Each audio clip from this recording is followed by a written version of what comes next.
Baik, Om Swastiastu. Sebelumnya, perkenalkan nama saya Desa Putu Eka Yulia Paramita dengan NIM 221101164, Program Studi Pendidikan Agama Hindu. Di sini saya izin mempresentasikan proposal kualitatif yang berjudul Implementasi Ajaran Trikaya Parisude dalam membentuk self-improvement siswa kelas 10 SMK Negeri 1 Sukesade. Masuk ke bab pertama yaitu latar belakang. Nah, di era globalisasi dan kemajuan teknologi yang pesat seperti saat ini, tantangan dalam dunia pendidikan semakin kompleks. Berbagai pengaruh negatif dari luar dengan mudah masuk dan mempengaruhi pola pikir dan perilaku remaja, khususnya siswa sekolah menengah kejuruan atau SMK yang berada pada masa transisi menuju kedewasaan. Fenomena menurunnya nilai-nilai moral di kalangan remaja menjadi permasalahan yang sangat memprihatinkan. Kasus kenakalan remaja di Indonesia mengalami peningkatan signifikan dalam beberapa tahun terakhir. Indikasi ini menunjukkan adanya kesenjangan dalam proses pembentukan karakter di lingkungan pendidikan formal. Berdasarkan fenomena menurunnya nilai-nilai moral di kalangan siswa kelas 10 SMK Negeri 1 Sukesade yang tercermin dari perilaku kurang sopan dalam bertutur kata, rendahnya rasa tanggung jawab, dan kecenderungan meniru perilaku negatif dari media sosial. Maka implementasi ajaran Trikaya Parisude menjadi solusi yang tepat untuk membentuk self-improvement siswa. Melalui penelitian ini diharapkan dapat tercipta pendekatan yang komprehensif, sistematif, dan berkelanjutan dalam mengimplementasikan nilai-nilai manacike berpikir yang baik, wacike berkata yang baik, dan kaike berbuat yang baik, yang sejalan dengan program penguatan pendidikan karakter. Implementasi ajaran ini diharapkan tidak hanya mampu melestarikan kearifan lokal Bali, tetapi juga membentuk karakter siswa yang tangguh, cerdas, dan berbudi pekerti luhur, sehingga tercipta lingkungan belajar yang kondusif dan harmonis sesuai dengan konsep Trihita Karana, serta mempersiapkan siswa untuk menghadapi tantangan global dengan tetap berpegang pada nilai-nilai luhur, budaya, dan juga agama. Yang selanjutnya ada rumusan masalah. Berdasarkan latar belakang tadi, maka peneliti tertarik untuk meneliti tentang bagaimana implementasi ajaran Trikaya Parisude dalam membentuk self-improvement siswa kelas 10 SMK Negeri 1 Sukesade. Yang kedua, apa saja faktor pendukung dan juga penghambat dalam implementasi ajaran Trikaya Parisude untuk membentuk self-improvement siswa kelas 10 SMK Negeri 1 Sukesade. Nah, yang terakhir, bagaimana hasil implementasi ajaran Trikaya Parisude untuk membentuk self-improvement siswa kelas 10 SMK Negeri 1 Sukesade. Yang selanjutnya ada tujuan penelitian. Di tujuan penelitian ini ada dua, yaitu tujuan umum. Secara umum, penelitian ini bertujuan untuk mengkaji dan menganalisis implementasi ajaran Trikaya Parisude sebagai pendekatan komprehensif dalam membentuk self-improvement siswa kelas 10 SMK Negeri 1 Sukesade. Adapun tujuan khususnya yang pertama, mendeskripsikan implementasi ajaran Trikaya Parisude dalam membentuk self-improvement siswa kelas 10 SMK Negeri 1 Sukesade. Yang kedua, mengidentifikasi dan menganalisis faktor-faktor pendukung dan penghambat dalam implementasi ajaran Trikaya Parisude dalam membentuk self-improvement siswa kelas 10 SMK Negeri 1 Sukesade. Yang terakhir, menganalisis hasil implementasi ajaran Trikaya Parisude dalam membentuk self-improvement siswa kelas 10 SMK Negeri 1 Sukesade. Nah, yang selanjutnya ada manfaat penelitian. Manfaat penelitian ini juga dibagi menjadi dua. Yang pertama ada manfaat teoritis. Manfaat teoritis ada yang pertama, hasil penelitian ini diharapkan dapat memperkaya khazanah ilmu pengetahuan dalam bidang pendidikan agama Hindu, khususnya terkait implementasi ajaran Trikaya Parisude dalam konteks pendidikan formal. Yang kedua, penelitian ini diharapkan dapat menjadi rujukan akademis bagi penelitian selanjutnya yang berkaitan dengan pengembangan model pendidikan karakter berbasis kearifan lokal. Yang terakhir, hasil penelitian ini dapat memberikan kontribusi teoritis dalam pengembangan strategi integrasi nilai-nilai kearifan lokal ke dalam sistem pendidikan nasional. Yang selanjutnya ada manfaat praktis. Manfaat praktis yang pertama bagi peneliti, penelitian ini diharapkan dapat menambah wawasan dan pengalaman dalam mengimplementasikan ajaran Trikaya Parisude dalam konteks pendidikan, mengembangkan kompetensi profesional sebagai calon pendidik agama Hindu.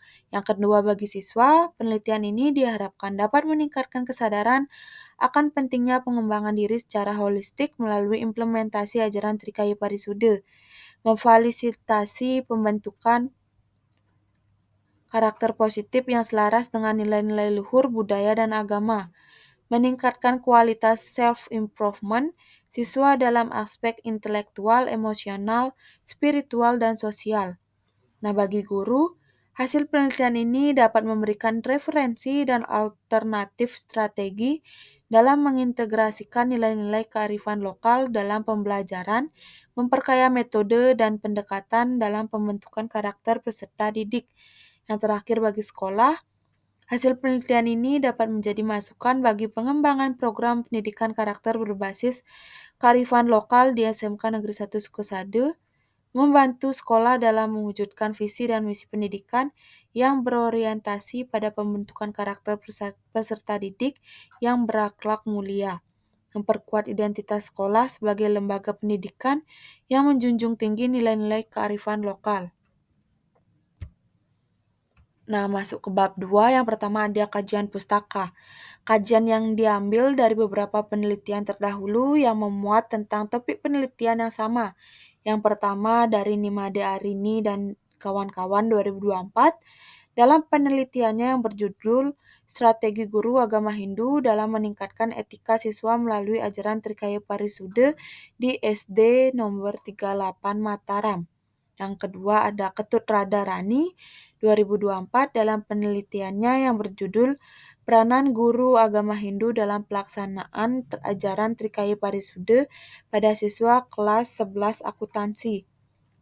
Yang selanjutnya ada Imade Rai Budayase dan kawan-kawan 2023 dalam penelitiannya yang berjudul Implementasi Ajaran Trikaya Parisude dalam Pembelajaran Pendidikan Agama Hindu dan Budi Pekerti di SD Taman Tirta. Dan yang terakhir dari Nikada Ayu Pratnyanita 2022 dalam penelitiannya yang berjudul Pendidikan Andragogi dalam Membentuk Anak Suputra Melalui Ajaran Trikaya Parisude. Masuk ke konsep ada 3. Yang pertama ada Trikaya Parisude. Dalam ajaran Hindu memiliki banyak ajaran-ajaran yang memberikan pedoman kepada umatnya untuk berjalan di jalan kebenaran atau dharma. Dan salah satu ajaran agama Hindu yang mengajarkan dan menekankan tentang etika yaitu Trikaya Parisude. Trikaya Parisude adalah konsep fundamental dalam ajaran Hindu yang berasal dari bahasa Sanskerta Tri yang berarti 3, Kaya berarti perbuatan, dan Parisude berarti penyucian atau pembersihan. Yang kedua ada self-improvement atau pengembangan diri dapat didefinisikan sebagai proses proaktif dan berkelanjutan untuk mengembangkan potensi diri secara holistik. Ini mencakup peningkatan berbagai aspek kehidupan baik dari segi intelektual, emosional, spiritual maupun fisik. Self-improvement ini menekankan bahwa proses ini melibatkan kesadaran diri yang mendalam untuk mengenali kekuatan dan kelemahan serta kemauan untuk melakukan perubahan positif demi mencapai versi diri yang lebih baik. Dengan kata lain, self-improvement ini bukanlah sekedar perbaikan diri secara instan, melainkan perjalanan panjang yang membutuhkan komitmen, disiplin, dan strategi yang tepat untuk mengoptimalkan fungsi otak dan potensi internal demi kehidupan yang lebih berkualitas. Yang terakhir ada faktor pendorong dan penghambat self-improvement. Faktor pendorong dan penghambat ini saling berkaitan erat dengan kondisi internal individu dan juga lingkungan eksternal. Faktor pendorong utama meliputi kesadaran diri yang kuat, keinginan untuk berubah, optimisme, dan juga keyakinan pada kemampuan diri yang semuanya mengaktifkan potensi otak untuk belajar dan beradaptasi. Nah, sebaliknya, faktor penghambat seringkali berasal dari pola pikir negatif, ketakutan akan kegagalan, kurangnya motivasi, dan resistensi terhadap perubahan yang dapat menghambat fungsi kognitif dan menghalangi kemajuan. Dengan memahami dinamika ini, seseorang dapat lebih efektif mengelola proses self-improvement untuk mencapai pertumbuhan pribadi yang berkelanjutan. Yang selanjutnya ada teori. Teori yang pertama ada teori perubahan tingkah laku. Tingkah laku sendiri didefinisikan sebagai kepribadian yang dievaluasi. Tingkah laku juga dikaitkan dengan kepribadian seseorang. Kepribadian sendiri dimiliki dalam setiap individu yang akan menentukan penyesuaian dirinya terhadap lingkungan sekitarnya dan berinteraksi. Perubahan tingkah laku dapat dilihat dari perkembangan kepribadian anak dari sejak lahir sampai pada masa dewasa. Nah, selanjutnya ada teori perkembangan. Para ahli psikologi mengemukakan berbagai pandangan terhadap perkembangan seseorang dalam teori perkembangan.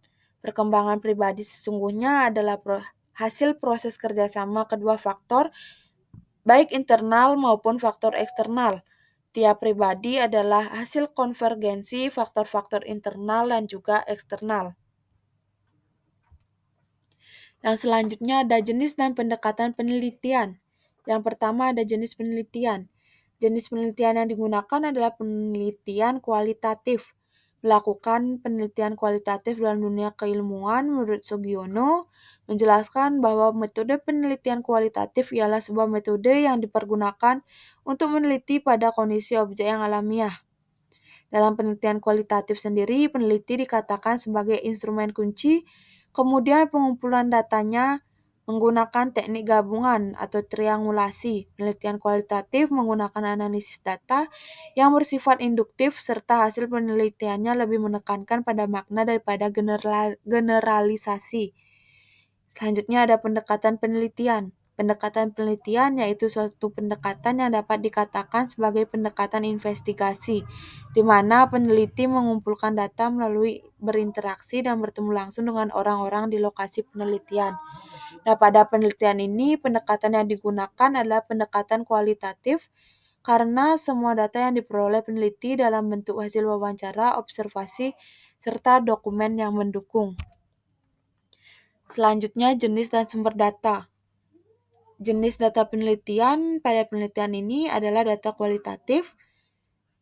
Iqbal dalam penelitiannya menjelaskan bahwa data kualitatif diperoleh dari berbagai jenis cara pengumpulan data yang dilakukan seperti analisis dokumen, wawancara, maupun observasi.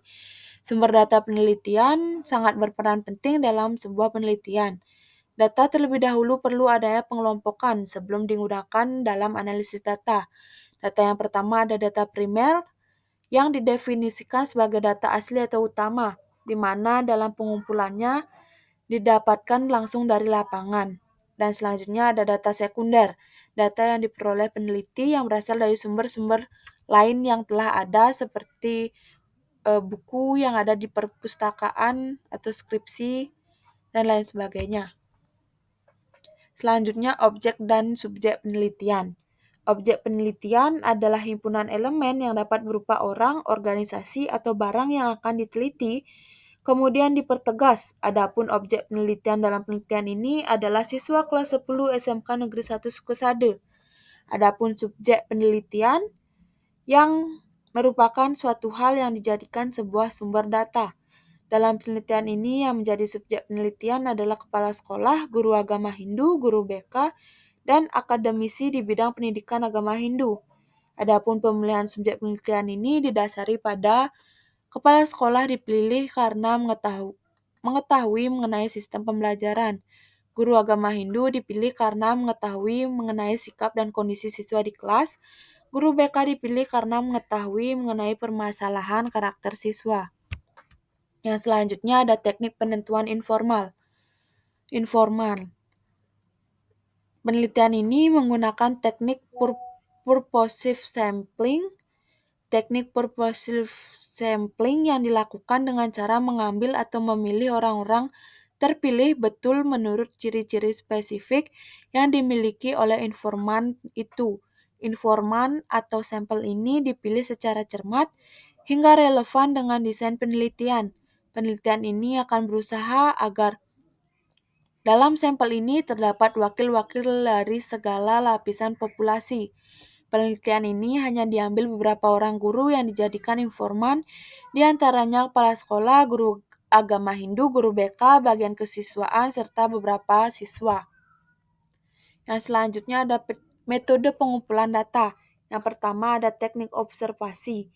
Teknik observasi yaitu suatu proses yang dilakukan untuk memperoleh gambaran yang lebih jelas tentang suatu kebenaran di lapangan. Yang selanjutnya ada wawancara. Teknik ini menggunakan teknik wawancara individu dan wawancara bebas terpimpin. Pewawancara hanya membuat pokok-pokok masalah yang akan diteliti selanjutnya dalam proses wawancara berlangsung mengikuti situasi. Yang selanjutnya ada dokumentasi. Teknik dokumentasi merupakan suatu cara pengumpulan data dengan mengadakan penyelidikan yang ditunjuk pada penguraian dan penjelasan apa yang telah lalu menjadi sumber-sumber dokumen. Yang selanjutnya ada metode analisis data. Yang pertama menggunakan reduksi data, yang merupakan merangkum, memilih hal-hal pokok, memfokuskan pada hal yang penting, dicari tema dan polanya. Data yang diperoleh kemudian dilakukan reduksi data dan menghasilkan yang nantinya akan lebih mudah untuk diteliti dan memperoleh data selanjutnya. Yang selanjutnya penyajian data. Penyajian data merupakan sekumpulan informasi tersusun yang memberikan kemungkinan adanya penarikan kesimpulan dan pengambilan tindakan. Dapat melihat penyajian data, maka akan dapat dipahami mengenai hal yang terjadi dan hal yang akan terjadi. Selanjutnya ada penarikan kesimpulan. Penarikan kesimpulan merupakan hasil penelitian yang menjawab fokus penelitian berdasarkan hasil analisis data. Kesimpulan awal yang dikemukakan masih bersifat sementara dan akan berubah bila tidak ditemukan bukti-bukti kuat yang mendukung pada tahap pengumpulan data berikutnya. Nah, demikian dari presentasi proposal saya. Saya ucapkan terima kasih dan Om Santi Santi Santi Om.